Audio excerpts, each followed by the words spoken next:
But no, I wanted to have this now. I'm surprised. I think we've done a video before, or maybe I've aired it somewhere. Is what really annoys me about the men's mental health space, maybe the men's health space, but obviously it's a different lane to us, I guess, is the amount of people. Let me give context. We're doing 5 events with Dr. Susie Bennett, the researcher funding, and they're called, each event is always called, like last year, Why Men Die by Suicide. And one of the posts, which we did nationwide, we did sponsor it to get as much advertising as possible, post after post, comment after comment after comment, women. And then I started going back to them, like, where's the data? Oh, no, I don't need those, it's just a proof. It's like, well, I've started researching some of that, and obviously reading the research that we fund, because I get a head start on it before anything gets released. I said there is no proof that women are the cause to men dying, hurting themselves, or shutting away, or having mental health issues. It seems a bit like of a cop out. A woman in that man's life might have upset them, but the sweeping statement of women cause mental health issues. It's wet behind the ear comment.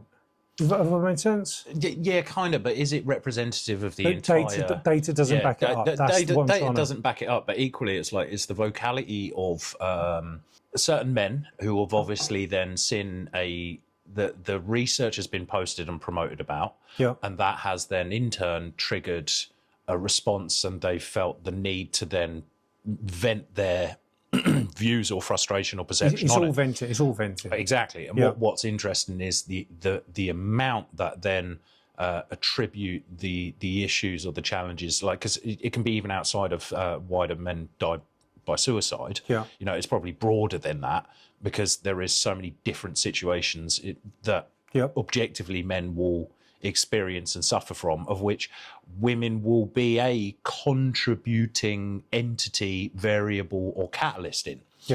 But it will be the ones that are most affected that then put those comments, and it's like their blanket sweeping statement is, oh, that was the issue. Right. So perhaps maybe that puts a bit of context around it. It's not all men. It's not. It's just those that have had an experience, a situation, a perception that a female or a woman in their life has been the reason for the issues. But why do you think that is? Good question. I think this is. I don't want to go political, and I hope I'm going to answer it.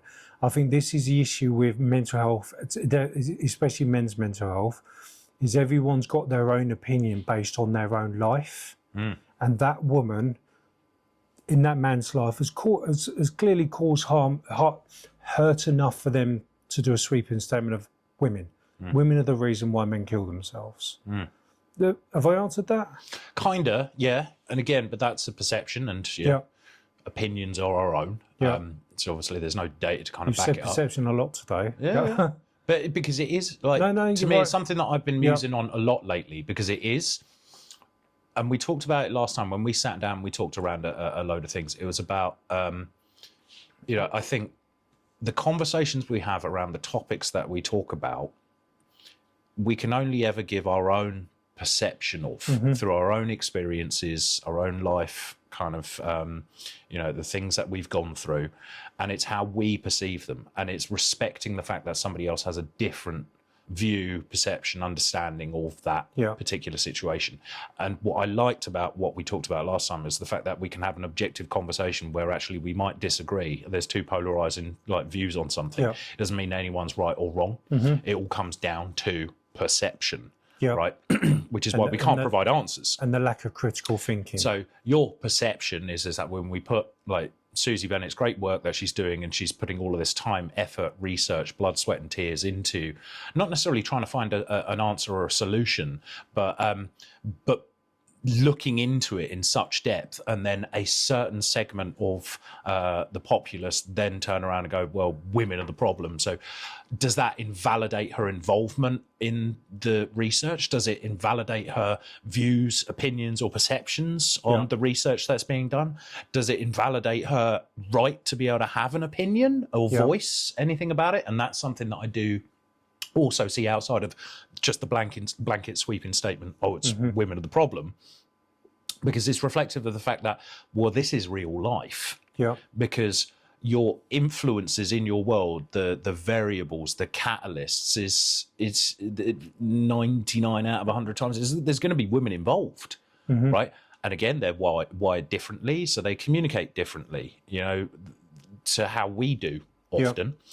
Which is why when we could put a video up about a particular topic and actually the comments are more majority women having an opinion on it.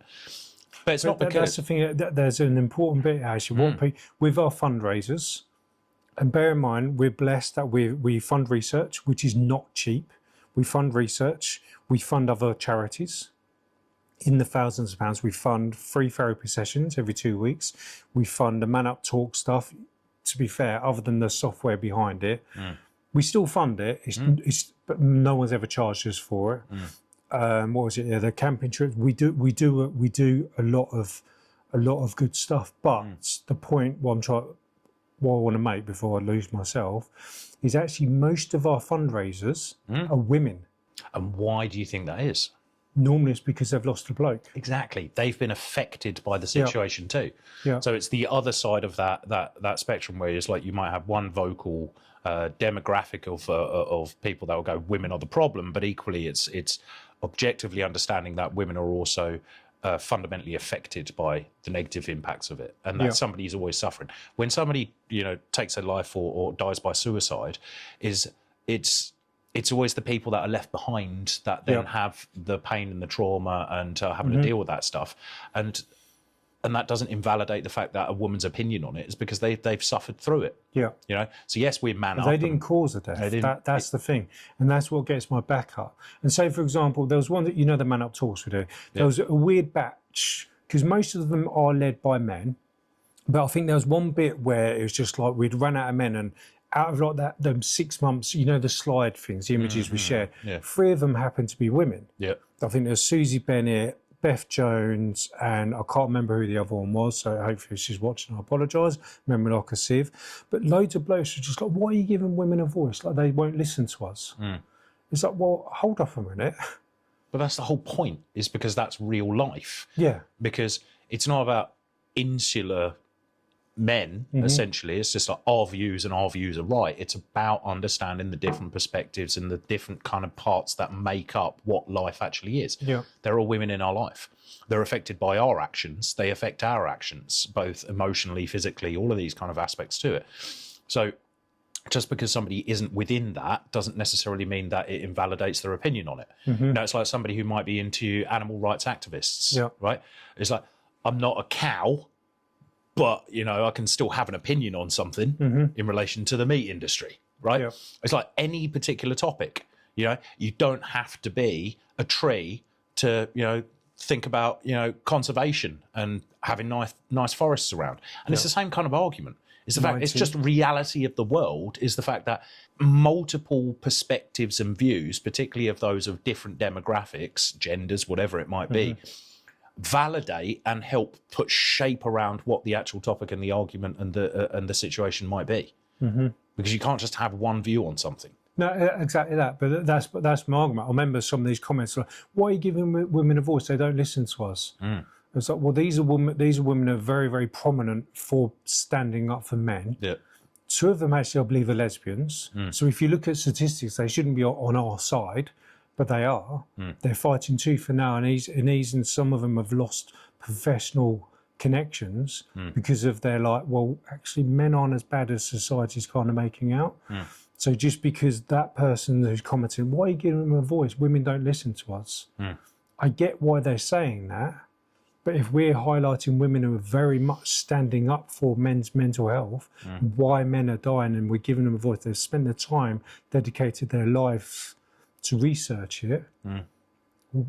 you can't really do sweeping statements that women are the problem when we're highlighting. But that comes down to the whole point of the root cause of the conversation as to what has driven that particular individual to surmise the fact that the women are the problem, and then using that as the vitriol to be able to say that, well, nobody else's opinion matters because, you know, their genitals are internal and not external. You know, it's like, that's just the argument at hand. What's interesting is trying to get to the root cause of going, why have they come to that conclusion, and what are the influences in perspective in their life that has led them to have that opinion on it. Well, they've obviously had pain by someone, that much is clear. Yeah. But then it kind of, like we said in another video, whatever, maybe it's also because people are getting more and more lonely and not surrounding themselves with people who generally do care for them, men or women. And sometimes, like, if you ever saw me share something where I'm like, okay, my wife's a bitch, I hate her, she's left me or whatever else, oh no, don't worry, you'll be like, mate, don't start.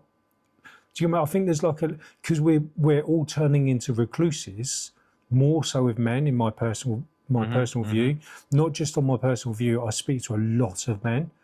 There's a whole foundation about it. Do you get what I mean? Loneliness is such a big thing. The trouble is, when people are lonely, their heads start going a little bit. Well, this is it, because you only have your own view and perspective on something, no because one's it's internal. it. Nobody's questioning it. You're also not embellishing it with external views or research. And that's the whole point of the work with Susie Bennett, is we will form and have our own opinions. We can find research that's already been done. We can look at the data. We can look at statistics. But the whole point is embellishing that picture with alternative views and perspectives that then give shape to it. And then perhaps then start finding different routes and, answers to the ethereal question. But I don't think that as a charity necessarily we should have to be in a position to defend women's rights to have an opinion on the subjects that we talk about. Well, that's a different ballgame. That's a different ballgame, but it's part of the entire conversation, isn't it? Because part of then the work then becomes is we're having to defend or validate their right and their contribution towards the topic and the conversation. But equally, what I find interesting as part of the dichotomy of it is then it's the imbalance of the open conversations. So for us, it's natural. We chew the fat all the time, right? We're shit the rest of the time. Like, barely ever check in and go, how's stuff going? It's only when we got, stuff needs to get done. But equally, it's like women are more social in general. Without question. Right? But they're also more vocal and objectively, perhaps maybe better at communicating. Not always. That's, open to conjecture, shall we say. Well, I think women are better at communicating the chit-chat, the small talk. And I think blokes are not as good at that, but they only kind of crack, is that the right word? They only really start talking about the big problems when they're like, I can't fix this. And what I've seen a lot is not because they're willing to talk or they're like, my life's gone to shit. Someone in that man's life have gone, mate, you need to sort it out. Something's gone really wonky. Does that kind of make sense? Yeah, to a certain degree. Like, I think there'll always be the forum. You get a bunch of blokes together. It's like often, there is a bit of chit chat and it's the banter, but it doesn't dissolve into like the root kind of existential conversations. Which is kind of part of what I do in my personal life. Is like there's nothing quite like sat around a fire and just talking about things and stuff, it doesn't matter what it necessarily is, but delving into it, theology, history, freaking space and time, or, mental health and all of these kind of things. But you don't tend to get that. It's normally, it's the football, it's, all this, that. It was like, Gary's putting flags up in his front garden, all these kind of... Women will talk about everything. Yeah, exactly. Everything. But equally, that's the way people are wired, and that's why it's like we're different creatures, inhabit in the same environments, but we communicate in different ways. Equally, men, we're not mind readers, right? So you probably have that with your partner as well. Absolutely. It's just like, if you don't know what you've done. But back to the kind of the original point is that's where, as a charity, it shouldn't necessarily be MANUP's responsibility to have to defend women's rights to have an opinion on these things, because I think it's an inarguable fact. Like, there will always be people that have had a traumatic experience, or the catalyst or the variable in their pain, their hurt, their challenges, their despair, whatever it might be, has been caused by a woman. not invalidating that either. Like we've said it multiple times, pardon my French, it doesn't matter what gender you are to be a cunt. You can still be a cunt, right? It doesn't matter. There's good and bad people, and there will always be those situations. It's just your personal one happened to be the catalyst was, is then manifested around, a female. Yeah. But that doesn't mean you can't necessarily then blanket statement and say, this person can't have an opinion on the topic of the subject. Because you don't know their story either. No, exactly that. But the main thing is obviously because we see I see all of the comments when people say it's woman, it's women, it's like literally, it feels like one after the other at the moment. It's like why aren't because everyone sees what other people's posts on most of the time. Yeah. Why is no one in that person's life gone, hold up, mate? Like hold them accountable a little bit. Like, and actually, if they're literally saying it. Women are bitches or is women. Why is no one just saying, is everything all right there, mate? Well, misogyny is another topic altogether. We could sit and talk about that at length about something else because, again, it's tribe mentality. You attract the people. It's like the echo chamber that is the environment. We talk about loneliness. A lot of people then, we're crap at communicating and staying in touch, but actually we're the most connected, we've ever been as a society because of our access to information and seeing the rose-tinted lens of people's lives, right? But you go onto your own Facebook, it's all going to be the algorithm feeds you with similar opinions based on what you interact with, and that's what happens, right? So it's objectively, you could say, somebody goes, is a misogynist, they've probably got other misogynist friends that have similar views around them. Right? True. Yeah. But for me, it's about, I like the uncomfortableness of differing opinions. Yeah. Not because I like the feeling of being wrong, exact opposite, I like being right, but I like other people's views and opinions on things because it helps then give more flavour to my views on stuff. Yeah. Right. So when I see all of these comments that go, it's women, I don't necessarily see it directly as bashing. I look through it and see that there was a trigger, there was an issue, there was a catalyst involved in that situation. But I will staunchly defend the work that people like Susie are doing, is because a lot of people don't know the backstory, they don't know the effort, they don't see the stuff in the background, they don't see the messages, they don't see the case studies and the things that have to be delved into, and the trauma that comes from looking into these factors. But also what they are dismissing, and I won't necessarily stand for, is the heart and the reason behind that, because being involved in such a topic, particularly this type of research, it's harrowing, right? And you don't pick that kind of stuff up for shits and giggles. You don't do that just because you want to, meddle or have a divisive opinion on something. Genuinely, there is a drive to provide answers and clarity and try and create impact, change, and help people. Well, Susie's was based on the pain of her brother. Yeah. And all sorts, and that. So, and even with me, like the reason I started this charity thing is obviously the pain of like Keith, and back then was 20 blokes, 20 blokes. So, and do you know what really pissed me off? I said that in a video ages ago, and somebody put on there, some dickhead actually, was like, maybe you're the problem. It's like, you fucking. In relation to what though? Because I said about back into 4th of March 2019. And then I think someone quoted it of like, back then on that day I knew 20 blokes who killed themselves. Someone was like, oh, maybe he's the problem. Bit of a dick comment. Well, no, that is exactly what it is, right? Because maybe it's trying to be funny, but there's a critical thing. But what's the objective behind a comment like that? Because, like, again, it's like if it was data and you're looking at it from a scientific perspective, then yes, you would probably look at it more like, equally. Something's not right. Of those 20, how many more men have you? Do you work with? Do you know, like, who? The whole point behind the charity around it is actually you're probably talking hundreds of thousands, if not millions, of people have been reached, right? So a very, very, very small proportion. But I think it would genuinely surprise people. You could ask anyone on the street, like. Maybe 20 years ago, you say, do you know anyone who's taken their own life through, suicide? It's probably would have been a fewer than if you did it today, where everyone probably knows of somebody. Yeah. But I hear what you're saying, and yes, but I'm wondering because before it used to be like a dirty little secret, but now people are like, he killed himself. Yeah. The trouble is, I think weirdly, it's now. I think we've normalised male suicide. I think. Specifically male suicide or all suicide? Good question. Maybe both, but I live in a world where I tend to talk more about the male suicide. But we can't ignore the facts, and I said this somewhere the other day actually, is women attempt more. Yeah. Like the data show that in a lot more. It's just that men are better at doing it. The trouble is, I think in with there, like even better at doing it might not necessarily be the most sensitive way of positioning. No, but probably not. More, again, probably clumsy, but successful at it. Yeah. But there's a PC bit. Yeah. It's a challenging one though, isn't it? It's because what you are seeing is that it's more visible. Yeah. Which means that the taboo and the stigma of talking about it isn't as strong as it used to be, but also the challenging factor that it is more prominent. Yeah. Now that kind of leads me. Are we normalising it? No, because I don't.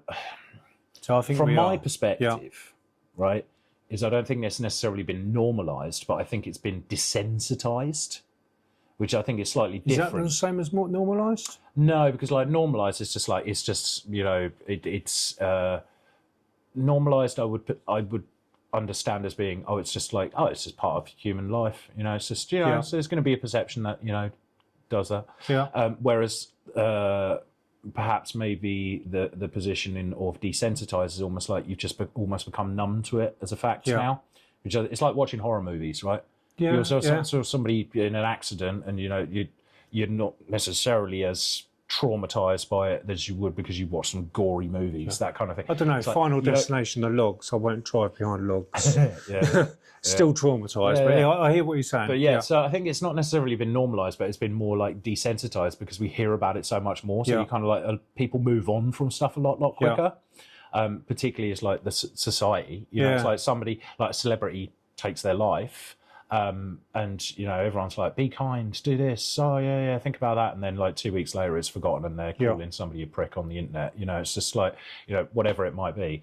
So but what I find interesting, because I haven't looked into any of the data around it, is the amount of people that are attempting or have done. I think is driven by other external factors, because it's all mental health, right? It's about how our brains are, how our little meat computers work things out, and if that's the solution that somebody comes to, it's unfortunate, but I don't think that's been missing all the way through society for entire life. I genuinely think it's down to the fact that the world we live in, and the division, and the perception that we can't make a difference and what's the point, is what is driving it now. Because it just drives people to despair, but it's just like, well, what's the point? I don't exist for any purpose. I don't, I've got loneliness. I don't have anybody in my life, or I've got this going. It's like, what is the actual point? Yeah. People don't have anything then to live for, because they can't make a difference, and they don't have anything that really kind of drives them or sets their heart on fire, in that kind of way. And that's why I think it is a more prevalent topic, and more people attempt that thing, because it's such a challenging environment to live in now. It's a horrible environment to live in now. And I think we live in such a social world, but it's so antisocial. Like I've said this before, it's just like the good thing about social media is it gives everyone a voice. But the downside to social media is they think everyone's got to listen to it. Yeah. It gives a lot of pricks a voice as well. No, exactly that. Yeah, I know we're part of that. No, absolutely. Yeah. But then again, that's the whole kind of point, though, isn't it? It's like the freedom of speech it's like, I defend your right to have an opinion. Yeah. I might fundamentally disagree with it.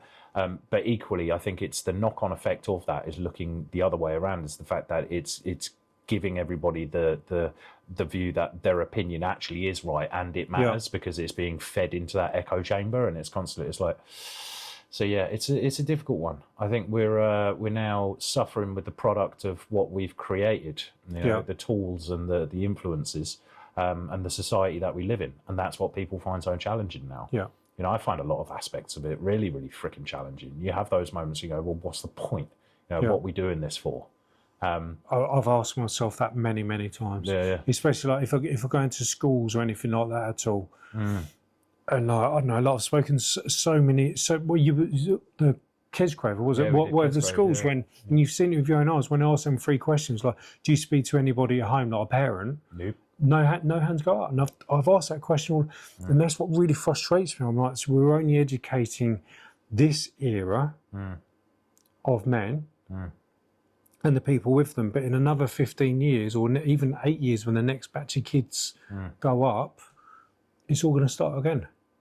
Well, yeah, but that's almost like the perpetual cycle of life, isn't it? And it's like the interesting one at the moment, as well as looking at the younger generations, because like that situation at Kesgrave, what I found really emboldening was the fact that it was actually the lower sixth students and those key stage 3 students that are the ones that actually initiated the conversation by bringing us in. They'll be in college now. They'll be in college now. Yeah. But what's interesting is like you see, the amount of syndromes and diagnoses and all of these kind of things, and everyone's like, box ticking, and everyone's got, this, that, the other, and it used to be you would have maybe PhD at the end of the name, but like everyone's now identifying as absolutely every acronym under the sun based on what trying to fit into a little box. But that makes it so much more difficult for society as a whole to be able to then adapt and cater for everybody's different views. And do you think men are worse at adapting with it? Hell yeah. I'm glad you said that. Yeah. And I think again, this is the good difference between men and women. Good difference thing. Women are very, very good at adapting to different situations. I think men. Sweeping statement, but sweeping statement. But I don't know. Women are really good at finding different groups or friendships or whatever else. Well, I think blokes, if change happens too quick, and weaknesses and everything. But that's the whole point of a society: is that you augment different capabilities based on people's different views, skills, and opinions on the things. And that's like, I think we're kind of losing touch with that now, and that's why it's like the world is so divisive. Yeah. Because you either fit in that camp or that camp, and if you're in that, you're ostensibly wrong, and then one's going, well, you need to educate yourself, and it's like, well, you don't need to educate yourself. What you're telling me is that I need to agree with your opinion, and if I'm not, I'm wrong. Yeah. And that then again creates the kind of division around it, and it's the same with these. The differences between men and women is they will view things differently. Yeah. Do you think men are at the bottom of the society pile? No, like not at all. And again, like this, like we could talk about. I say 50-50, but well, no, like I think right. So this is something I was like talking to some friends about like recently, and we all like dealt depths of history side of things. It's like right, so the general populace as men only really got the vote maybe 15 or 16 years before the suffragettes movement, right? And stuff like that. It was like you look throughout history, it's always been a bit of a balance. You go right back to ancient times. It was a more balanced society. It was like the father Earth, or Mother Earth and Father Sky, and that's what it was. It's like everyone had a role to play in the society, and everyone's skills were different, and everyone was valued in different kind of ways. But ultimately, everything has been designed or built by men, by men, right? Yeah. It's like you look at gender equality in occupational roles. It was like, why are 97% of plumbers or sewage engineers men? Yeah, women don't want to do that job. Like, is it because they're physical? No, it's like everyone has a different. There's just situations that you have to respect the fact that that's just the way it is. If all men disappeared overnight, nothing would get fixed, nothing would get done. Society would collapse. If all women disappeared, society would collapse. Yeah, it doesn't work with one or the other being right or wrong. It works with everyone contributing towards it. Sweet harmony. Yeah. So it's the ideal, it's the utopia. Yeah. But so let me rephrase my first question. I totally hear what you're saying. I totally and utterly agree. In the last, say, 10 years, do you think men are now at the bottom of the pile? Well, it depends what you mean by the pile. So say, for example, I want to say yes because I'm a men's mental health kind of thing, but actually, I don't know, it seems to be like men get blamed for pretty much everything. We get forgotten about more than anything else. I personally think. Say, for example, near Hope Church, there's... it's not an endorsement. No, so it's not an endorsement. But there's the old co-op or whatever it is, they're up that end of town. Yeah. But there's them silhouettes, all of them are men, and it's all of like... don't touch people up, sexual abuse, blah blah, domestic violence. But all of that data which is on there, except one, to be fair, all of that data on that silhouette is all just domestic violence, or sexual abuse statistics. None of it is actually gendered. Yeah. But the silhouette is all of a man. Yeah. So like, I mean, if we go back to like, oh, men should just talk, and if they're not willing to talk, then, oh, sorry, you've killed yourself, but we did try to communicate, rather than ask a question of like, well, why won't he talk to me? And that, and like, Google anything to do with men's health or men's mental health, it was always, well, men should just cry. Men should just cry and should just talk. So I'm not well, you know me for years. I'm not an emotional person, but I'll come for a pint with you. You know all this. I'll come for a camp. We sat there at that forest, staring at a forest fire for 6 hours. Do you get what I mean? That's therapy for me. For me, that's therapy. We don't need to be cuddling and all this kind of stuff. And no, but we can talk about emotional topics.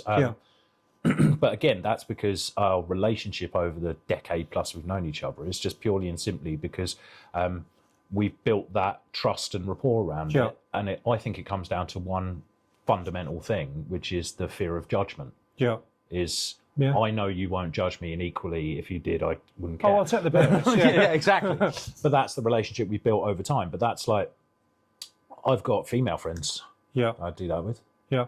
No problem. Like, it doesn't diminish it. Like, I like the diversity in the spectrum of having those different opinions of it. It doesn't invalidate other people's views on things. It's just, that's my experience. So back to your point about at the bottom of the pile, I don't think perceptively, no, we're not, right? Yeah. Because I think the world is a shit show. I think all human beings are struggling to find, what works and how do we navigate this. There's no freaking rule book, the equality between, working class and upper class and, democracy is all but freaking, destroyed and dead, and everything is geared around creating division between groups and communities, because ultimately that's what can be used to control and move, move society perceptibly forward.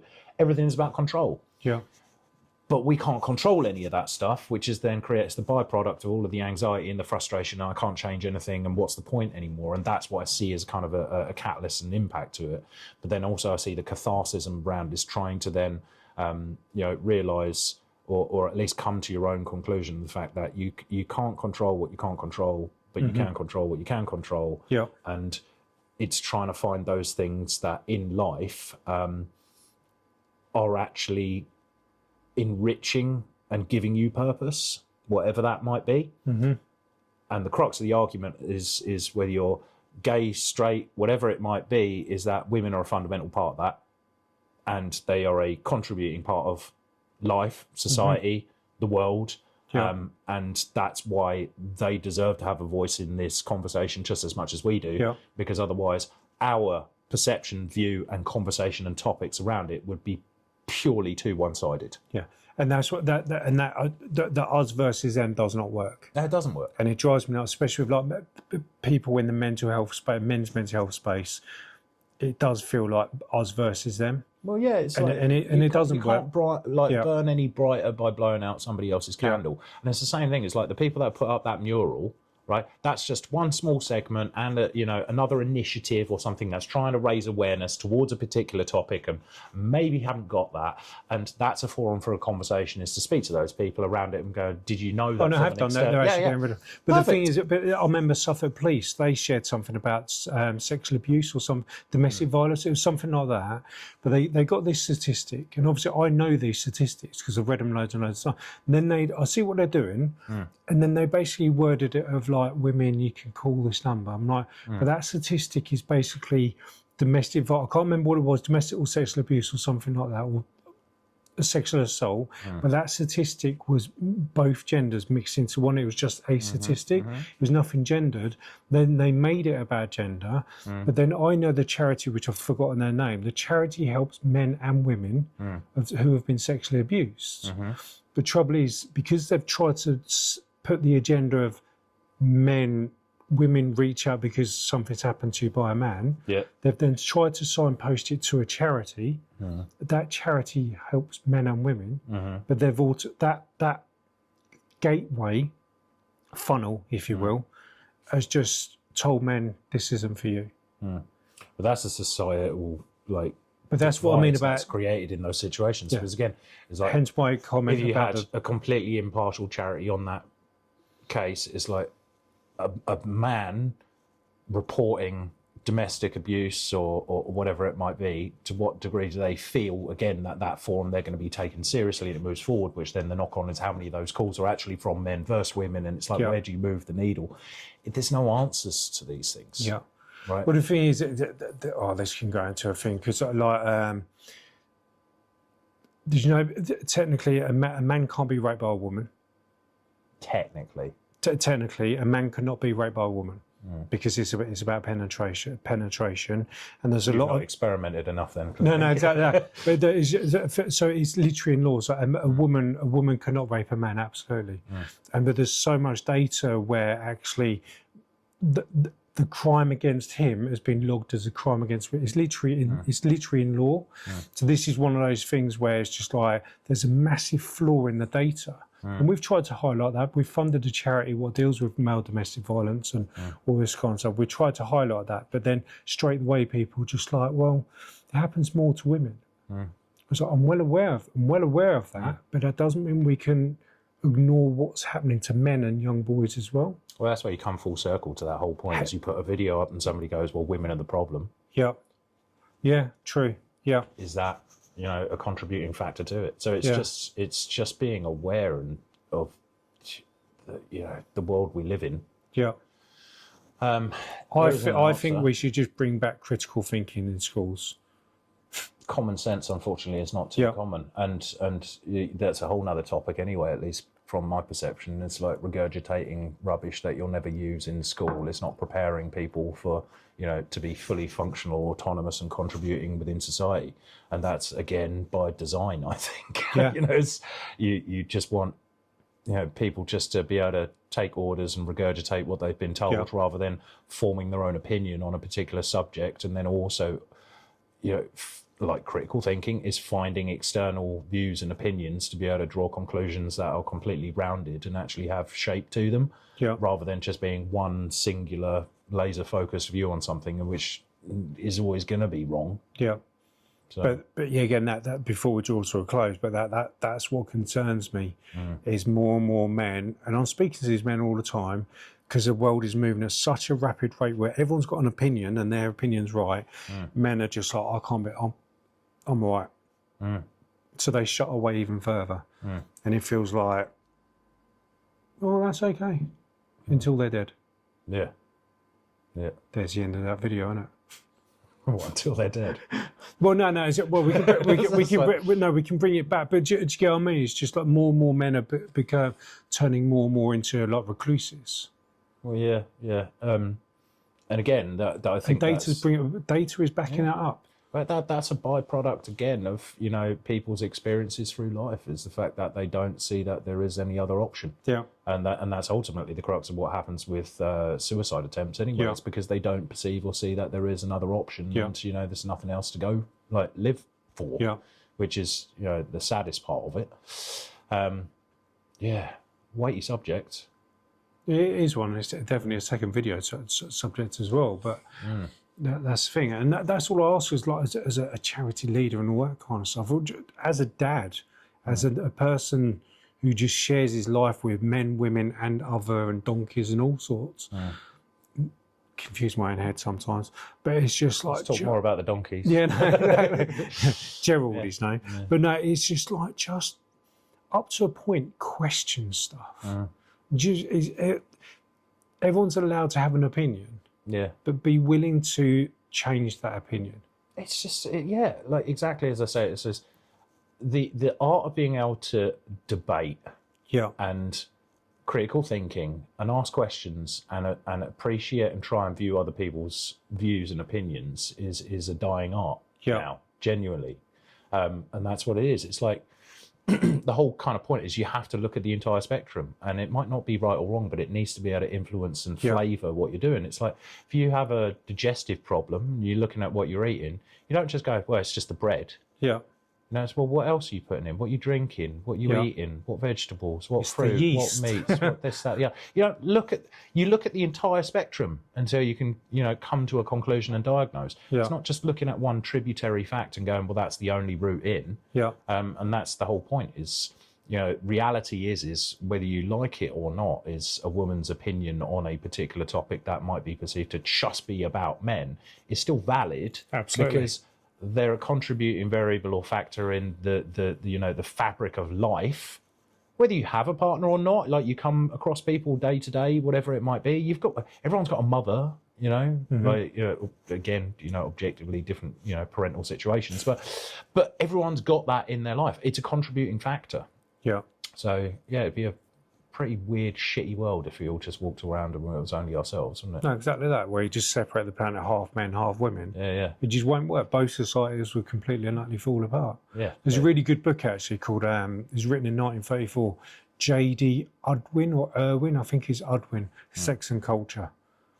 Well worth a read. Well worth a read.